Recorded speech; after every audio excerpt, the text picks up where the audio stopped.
Welcome to Luca is a Billionaire, where the only thing I invest in is your answers.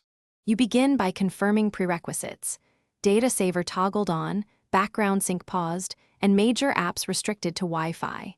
First, open Settings, flip Data Saver, then force stop or restrict any app using data in the last 24 hours. Once done, set automatic updates and large downloads to Wi-Fi only so you don't accidentally waste your allowance. This ensures your data saver has immediate effect. Make sure to keep a short list of apps allowed for urgent notifications. Now you optimize the apps you use most. In streaming apps, switch to 0, 5 or standard quality. In social apps, disable autoplay and auto image load. Once set, use browser reader modes or mobile sites that compress content. Choose text only whenever possible.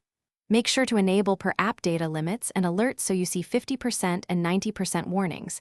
This prevents surprises. Also, schedule syncs and backups for overnight Wi-Fi. By cutting auto media, you reduce data by a large margin. To finish, audit your consumption. Open data usage, sort apps by bytes, and revoke background data for the biggest offenders.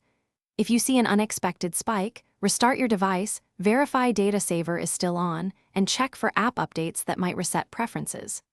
Once done, consider a reputable data compression VPN or proxy for extra saving, but only when trusted because it can alter privacy. If problems persist, clear app caches and reapply restrictions. This usually fixes leaks. Thanks for watching and please subscribe. It's the best investment you'll ever make.